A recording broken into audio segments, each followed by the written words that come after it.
జగనన్నని అలాగే వైఎస్ఆర్ కాంగ్రెస్ పార్టీ నాయకుల కుటుంబ సభ్యుల్ని ముఖ్యంగా మహిళల్ని కించపరుస్తూ మాట్లాడారు, రాశారు, మనందరం చూసాం.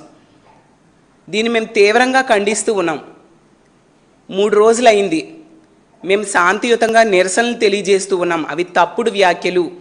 ఏబిఎన్ రాధాకృష్ణ అనే వ్యక్తి ఆ వ్యాఖ్యల్ని వెనక్కి తీసుకోవాలి, ఈ రాష్ట్రంలో ఉన్న మహిళలకి క్షమాపణ చెప్పాలి, అలాంటి తప్పుడు మాటలు రాసినందుకు అతన్ని అరెస్ట్ చేయాలి అని మేము డిమాండ్ చేస్తూ శాంతియుతంగా నిరసనలు తెలియజేస్తూ ఉంటే చంద్రబాబు నాయుడు గారు, పవన్ కళ్యాణ్ గారు, అలాగే లోకేష్ గారు, హోంమంత్రి అయిన మహిళా హోంమంత్రి అయిన అనిత గారు ఇష్టం వచ్చినట్టుగా మాట్లాడుతూ ఉన్నారు. ఎంత దారుణం అంటే వీళ్ళందరూ ఏబిఎన్ రాధాకృష్ణ ఇంత దారుణంగా మహిళల కోసం మాట్లాడితే ఖండించాల్సింది పోయి తిరిగి అతన్ని సమర్థిస్తూ ట్వీట్లు చేస్తూ ఉన్నారు. అసలు నిజంగా చాలా దారుణం ఇది. అసలు మొన్న చూసాం జగనన్న అమరావతి కోసం అలాగే మావిగన్ కోసం చాలా స్పష్టంగా ఎక్స్ప్లెయిన్ చేయడం జరిగింది.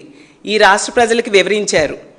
ఆచరణ సాధ్యం కానీ అమరావతి పేరుతో ఏ విధంగా చంద్రబాబు నాయుడు గారు దోపిడీ చేద్దాం అనుకుంటున్నారు, అలాగే మావిగన్ అనేది మచిలీపట్నం, విజయవాడ, గుంటూరు కలిపి ఒక గ్రోత్ కారిడార్ ఏర్పాటు చేస్తే అమరావతి కోసం చేసే అప్పు చంద్రబాబు నాయుడు గారి లెక్క ప్రకారమే 1,00,000 ఎకరాల భూమికి ఎకరాకి 2 కోట్ల చొప్పున 2 లక్షల కోట్ల రూపాయలు అప్పు చేసి భావితరాల మీద అప్పు భారం పడే కంటే అందులో 10% డబ్బులు ఖర్చు పెడితే ఇక్కడే ఉన్న ఈ మావిగన్ ఎంతో బ్రహ్మాండంగా రాజధానిగా అభివృద్ధి చెందుతుంది.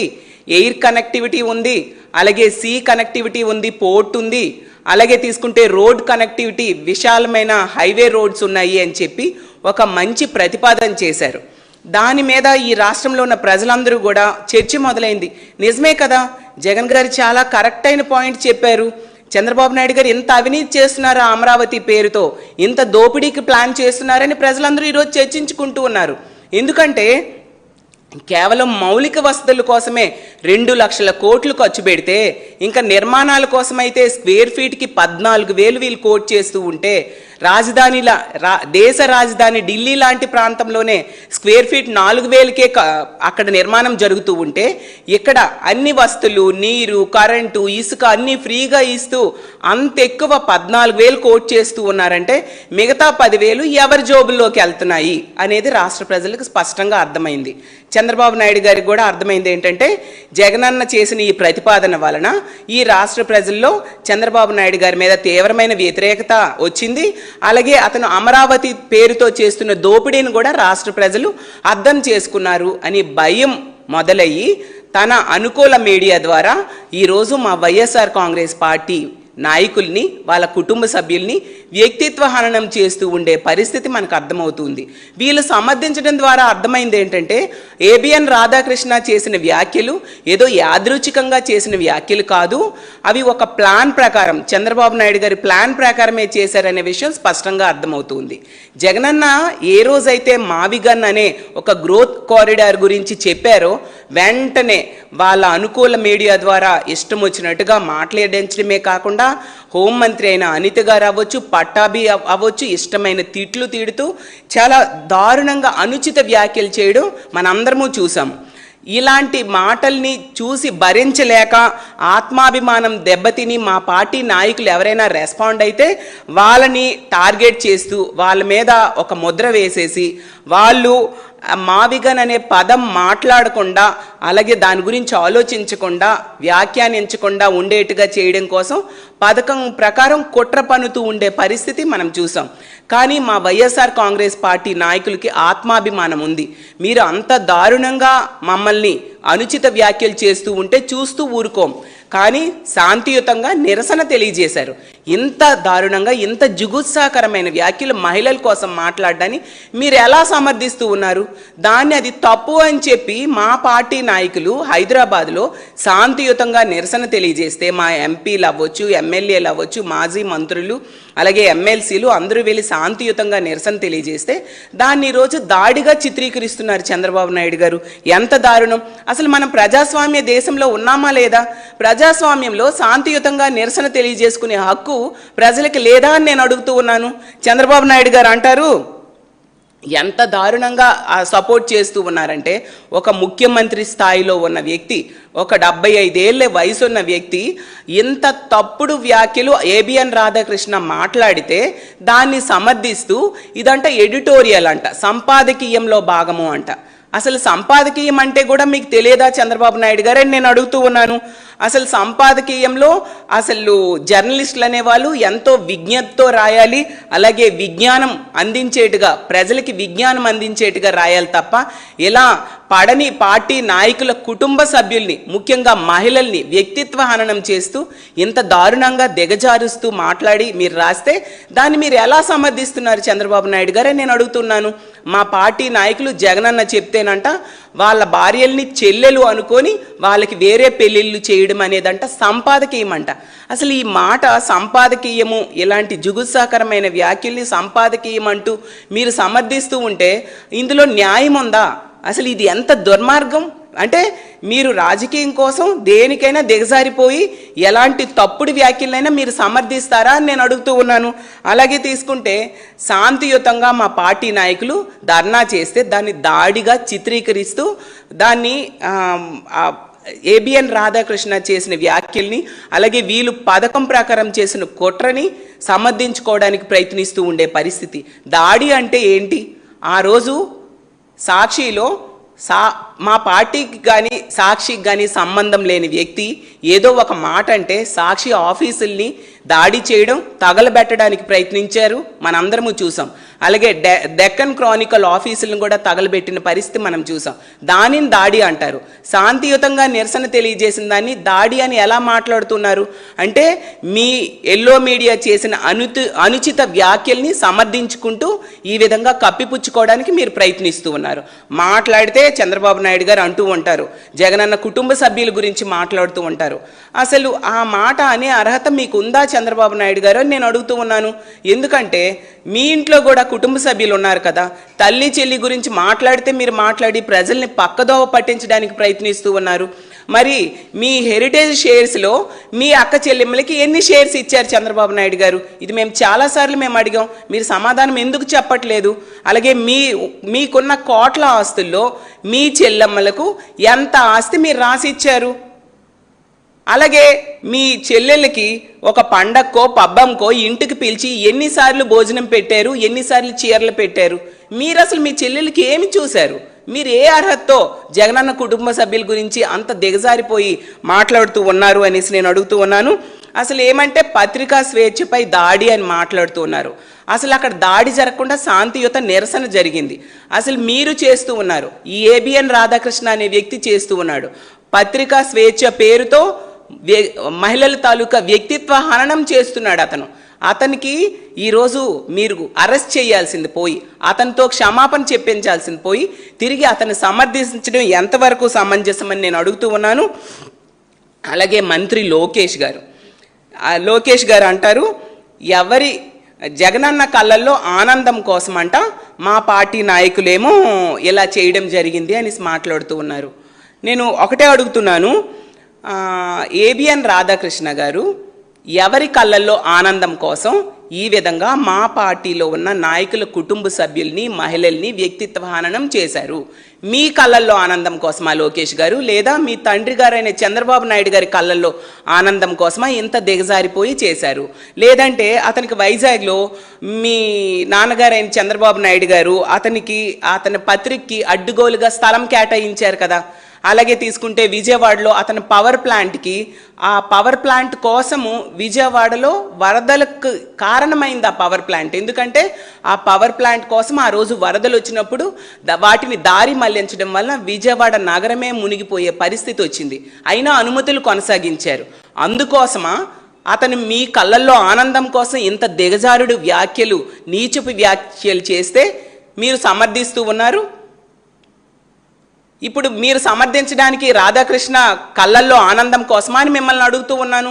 ఇంకా లోకేష్ గారు అయితే అంటూ ఉన్నారు, కౌన్సిల్లో నేను చాలాసార్లు చూశాను, లోకేష్ గారు మాట్లాడితే మా అమ్మ మమ్మల్ని చాలా సభ్యతతో పెంచారు, మహిళల కోసం చాలా గౌరవం ఎలా ఇవ్వాలి అనేది చాలాసార్లు నేర్పించారని చెప్తే నిజమేమో అనుకున్నాం.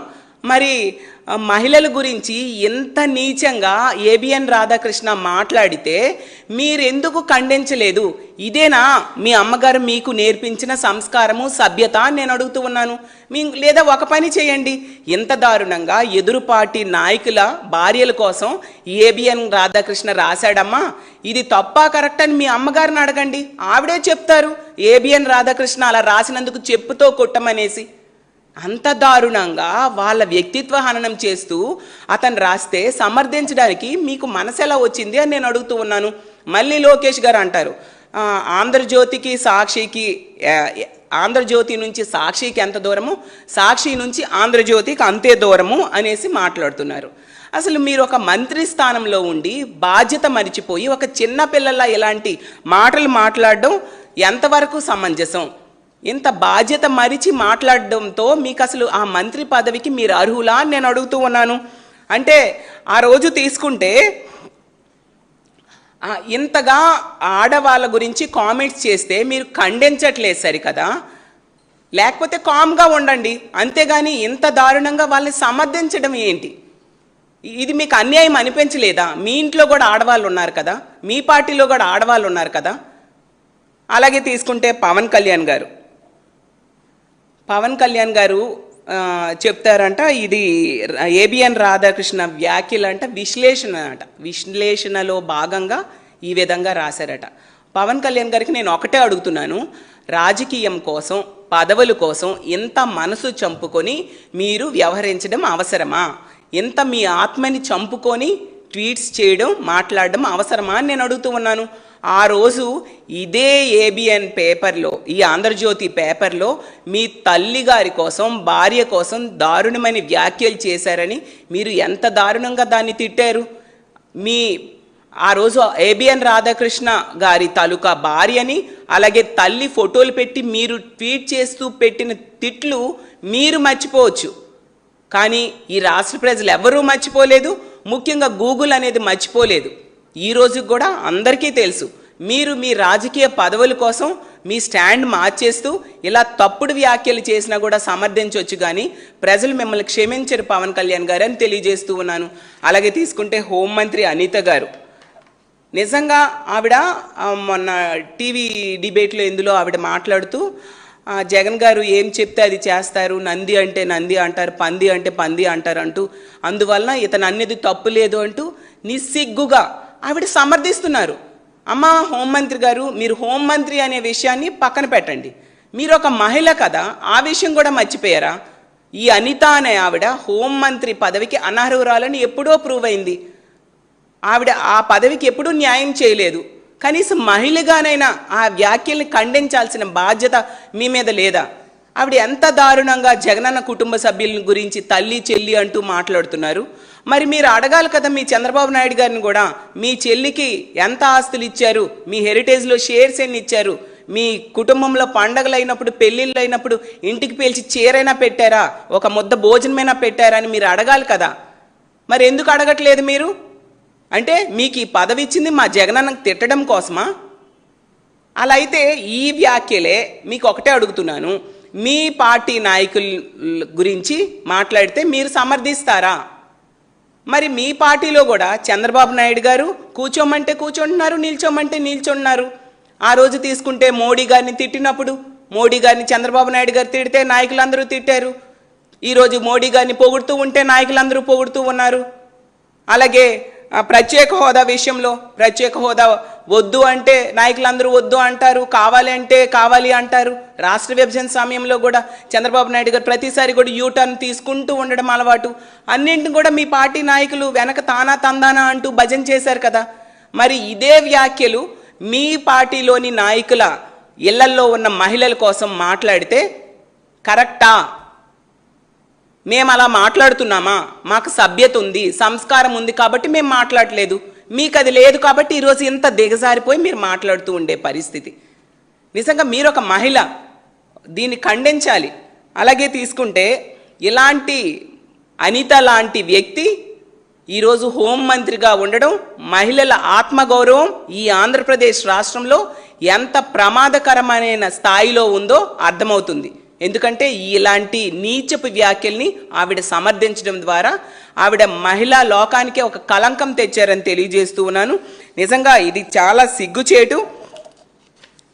అలాగే జర్నలిజం ముసుగులో ఈ విధంగా వ్యక్తిగత దోషణలు పాల్పడుతూ ఈ విధంగా చేయడం పూర్తిగా మేము ఖండిస్తూ ఉన్నాము.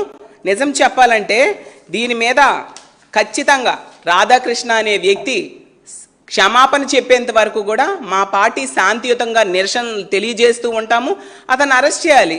మహిళా కమిషన్ ఉంది, సుమోటోగా కేసు తీసుకోవాలి. ఇంత దారుణంగా వ్యక్తిత్వ హననం చేస్తే ఎందుకు క్షమించి ఊరుకుంటున్నారు? ఖచ్చితంగా ఇలాంటి తప్పుడు పనులకి వీళ్ళు సమర్థిస్తున్నందుకు ప్రజలే రానున్న రోజుల్లో తిరుగుబాటు చేస్తారు. యాక్చువల్గా మొదట ప్రజలు అనుకున్నారు ఏదో యథాలాపంగా యాదృచ్ఛికంగా వచ్చిన వ్యాఖ్యలేమో అని. కానీ ఎంత దారుణంగా ఒక ముఖ్యమంత్రి స్థానంలో ఉండే వ్యక్తి, ఉప ముఖ్యమంత్రి స్థానంలో ఉండే వ్యక్తి, అలాగే ముఖ్యమంత్రి కుమారుడు ఒక మంత్రి స్థానంలో ఉండే వ్యక్తి, ఒక మహిళా హోంమంత్రి కూడా సమర్థిస్తూ ఉంటే ఇవి యాదృచ్ఛికంగా వచ్చిన వ్యాఖ్యలు కాదు. ఇవి పథకం ప్రకారం, చంద్రబాబు నాయుడు గారి పథకం ప్రకారం తన ఎల్లో మీడియా ద్వారా మా వైఎస్ఆర్ కాంగ్రెస్ పార్టీ నాయకుల్ని, జగనన్నని, మా నాయకుల కుటుంబ సభ్యుల్ని, ముఖ్యంగా మహిళల్ని వ్యక్తిత్వ హననం చేయడానికి ఒక పథకం ప్రకారం వీళ్ళు చేస్తున్న ప్లాన్ అనే విషయం స్పష్టంగా అర్థమైంది. మరీ ముఖ్యంగా వీళ్ళు రాజధాని పేరుతో చేస్తున్న వేల కోట్ల అవినీతిని జగనన్న బట్టబయలు చేశారు. ప్రజల్లో ఒక చర్చ జరుగుతుంది. 2 లక్షల కోట్లతో అవినీతి చేయడానికి వీళ్ళు పూనుకుంటూ ఉన్నారు. ఆ 2 లక్షల కోట్లు రీచ్ అవ్వాలంటే ఒక 167-168 సంవత్సరాలు పడుతుంది. ఎందుకంటే చంద్రబాబు నాయుడు గారు కేవలం ఇప్పటికీ 7 ఏళ్ళు ముఖ్యమంత్రిగా పనిచేసిన ఈ కొత్త రాష్ట్రంలో కేవలం 8,000 కోట్లు మాత్రమే ఖర్చు పెట్టారు. ఈ లెక్కను తీసుకుంటే 2 లక్షల కోట్లు ఖర్చు పెట్టాలంటే 167 సంవత్సరాలు పడుతుంది. అదంతా కూడా అప్పు తెచ్చి పెడతారు. దీనివల్ల మన రాష్ట్రం అప్పులు బాధతో రానున్న రోజుల్లో మన పిల్లల భవిష్యత్తు, మన భావితరాల భవిష్యత్తు అప్పులమయమైపోతుంది, భవిష్యత్తు నాశనం అయిపోతుంది. దాని బదులు కేవలం 20,000 కోట్లతో మావిగన్ అనేది ఒక మహా నగరంగా అభివృద్ధి చెందడానికి ఎంతో అవకాశం ఉంది. జగన్ గారు ఎంత క్లియర్గా, ఎంత స్పష్టంగా, పారదర్శకంగా చెప్పారంటే మీకు ఈ పేరు నచ్చకపోతే ఇంకో పేరు పెట్టుకోండి, కానీ ప్రజలను అప్పుల పాలు చేయొద్దు, అమరావతి పేరుతో దోపిడీ చేయొద్దని జగనన్న స్పష్టంగా చెప్పారు. ఈ రాష్ట్ర ప్రజలందరికీ కూడా అది బాగా వాళ్ళ తలకి ఎక్కింది. నిజమే కదా, జగన్ గారు చెప్పింది చాలా నిజం అనేసి వాళ్ళు చర్చించుకుంటూ ఉన్నారు. దాంతో భయపడి ఈ విధంగా డైవర్షన్ పాలిటిక్స్ చేస్తూ ఉన్నారు, ఇలాంటి వ్యక్తిత్వ హననానికి దిగుతూ ఉన్నారు. దీన్ని మేము తీవ్రంగా ఖండిస్తూ ఉన్నాము. ఎప్పటికైనా ఈ ఏబిఎన్ రాధాకృష్ణ అనే వ్యక్తి క్షమాపణ చెప్పాలి. అసలు ఈ పత్రికా రంగంలో ఈ ఆంధ్రజ్యోతి అనేది ఒక చీడ లాంటిది. ప్రజల్లో ఈ ఏబిఎన్ రాధాకృష్ణ అనే వ్యక్తి ఒక పీడ లాంటి వ్యక్తి. అందుకే ఇంత దిగజారిపోయి అతను వ్యవహరిస్తూ ఉండే పరిస్థితి మనం చూస్తూ ఉన్నాము. అతనికి రాజకీయ లబ్ధి, అతనికి ఆర్థిక లబ్ధి పొందడం కోసం ఈ విధంగా చంద్రబాబు నాయుడు గారికి రాజకీయ లబ్ధిని చేకూరుస్తూ తప్పుడు వ్యాఖ్యలు చేస్తూ ఉన్నారు. ఎప్పటికైనా చంద్రబాబు నాయుడు గారు అవ్వచ్చు, ప్రభుత్వం అవ్వచ్చు, దీని మీద స్పందించి అతనితో క్షమాపణ చెప్పించాలి, లేదా అతన్ని అరెస్ట్ చేయాలి. అలాగే మహిళా కమిషన్ కూడా సుమోటోగా తీసుకొని కేసు నమోదు చేయాల్సిన అవసరం ఉందని తెలియజేస్తూ సెలవు తీసుకుంటున్నాను. Thank you.